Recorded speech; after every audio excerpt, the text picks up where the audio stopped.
सबके स्टोरी और स्टेटस पर आजकल जिबली फ़ोटो दिख रहा है। जिबली ये एक जापानीज वर्ड है और सोशल मीडिया पे आजकल बहुत ट्रेंड कर रहा है। कितना जानते हैं आप जिबली के बारे में? कमेंट करके बताइए। चलिए जानते हैं ये जिबली या गिबली क्या है। तो जैसा कि सोशल मीडिया पे ये जिबली बहुत वायरल हो रहा है, जिबली की तस्वीरें हर जगह दिखाई दे रही हैं। ये जिबली की तस्वीरें जो हैं वो एनिमेटेड हैं, लेकिन ये है क्या और कहाँ से इसकी शुरुआत हुई? चलिए इसके बारे में जानते हैं। ओपन एआई के चैटपॉड चैट जीपीटी ने इमेज जनरेशन का ऑप्शन दिया है। इसमें जिबली का भी फीचर है और इस फीचर का आजकल ट्रेंड चल रहा है, जिसमें दुनिया के अधिकतर बड़े बड़े लोग और बड़े ही नहीं आम लोग भी इसकी जद में हैं। लोग अपनी फोटो का जिबली फोटो बना रहे हैं और उनकी जिबली फोटो वायरल हो रही है। अब चलिए बात करते हैं कि जिबली है क्या। 1985 में हायाओ मियाजाकी, इसाओ नाकाहाटा और टोशियो सुजुकी ने मिलकर एक स्टूडियो की शुरुआत की। इसी स्टूडियो का नाम रखा जिबली। स्टूडियो जिबली की एनिमेशन की दुनिया में एक अलग पहचान है, जिसके द्वारा कई फिल्में, शॉर्ट फिल्में और कई विज्ञापनें बनाई गईं और काफ़ी फेमस भी हुआ। स्टूडियो जिबली की बनाई फिल्मों ने ऑस्कर अवार्ड भी जीता।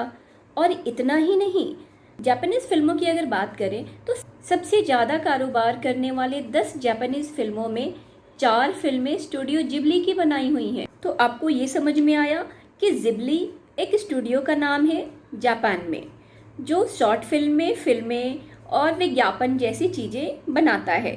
अब चलिए ये जानते हैं कि ये जिबली शब्द कहाँ से आया। ये जो जिबली है ये सहारा डेजर्ट के इलाकों में एक इटालियन प्लेन इस्तेमाल होता था।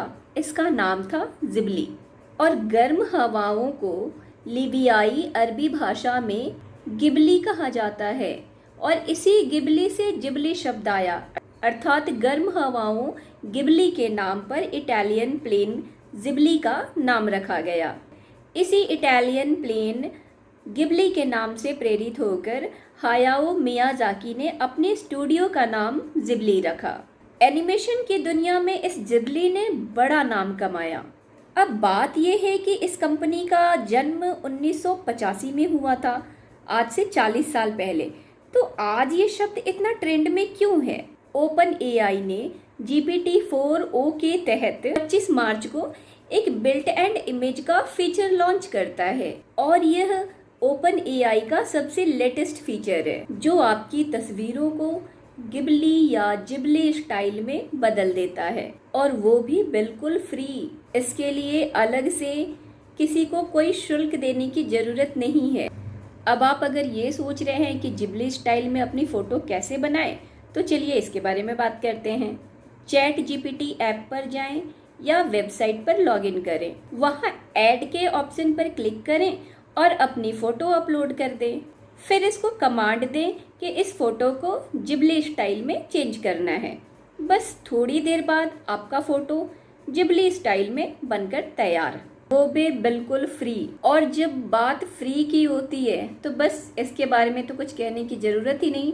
टूट पड़े सब लोग जिबली स्टाइल में अपना फ़ोटो बनाने के लिए। तस्वीरें इतनी ज़्यादा बनने लगी कि सैम ऑल्टमैन को एक स्कीम के बारे में सोचना पड़ा कि अब एक दिन में 3 से ज़्यादा फ़ोटो नहीं बनाई जा सकेगी। अच्छा, पहले ये सुविधाएं चैट जीपीटी प्लस के यूजर्स के लिए थी, लेकिन अब ये सुविधा आम लोगों के लिए भी है। ये तो अच्छी बात है कि लोगों को फ्री में जिबली फ़ोटो बनाने का मौका मिल रहा है। लोग इंस्टा, फेसबुक पर स्टोरी लगा रहे हैं, पोस्ट डाल रहे हैं और उन्हें फ़ोटो बनाने में मज़ा आ रहा है।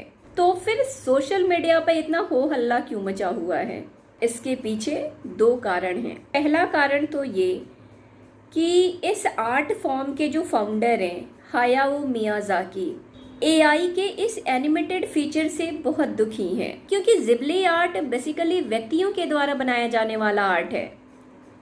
और जब एक व्यक्ति, एक आर्टिस्ट कोई चित्र उकेरता है तो उसमें वो अपनी जीवन भर की शिक्षाएं, अपने मनोभाव, अपनी सारे इमोशंस को उसमें उकेर देता है।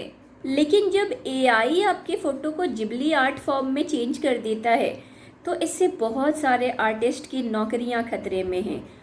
और ये जो एनिमेटेड फीचर है इसके द्वारा अर्थात एआई के द्वारा जो जिबली आर्ट फॉर्म में फ़ोटो चेंज किया जाता है इसमें भावों की शून्यता दिखाई देती है, भाव भंगिमाओं का इसमें अभाव होता है। एआई से बनाई गई तस्वीरें कभी भावों से परिपूर्ण हो ही नहीं सकती। सोशल मीडिया पर हो हल्ला होने का दूसरा प्रमुख कारण है प्राइवेसी को लेकर खतरा। यदि आप अपनी फोटो को चैट जीपीटी को दे रहे हैं जिबली आर्ट फॉर्म में चेंज करने के लिए तो सावधान, क्योंकि एआई के पास आपका डाटा चला गया।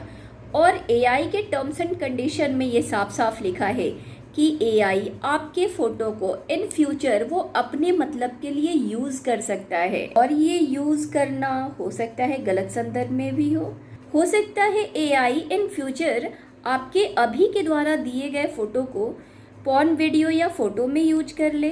तो रुकिए, ट्रेंड के साथ चलना अच्छी बात है, लेकिन ट्रेंड के साथ अपनी निजता का ध्यान रखना भी उतना ही ज़रूरी है। हायाओ मियाज़ाकी ने स्टूडियो बनाने में अपने वर्षों की मेहनत और अनुभव को लगाया है, तो उनका सम्मान करते हुए उनके आर्ट फॉर्म को एआई का शिकार न होने दें, और साथ ही साथ अपनी निजता की सुरक्षा का भी ध्यान रखें। उम्मीद है इस वीडियो के माध्यम से आपको ट्रेंडिंग वर्ड जिबली के बारे में बहुत जानकारी मिली।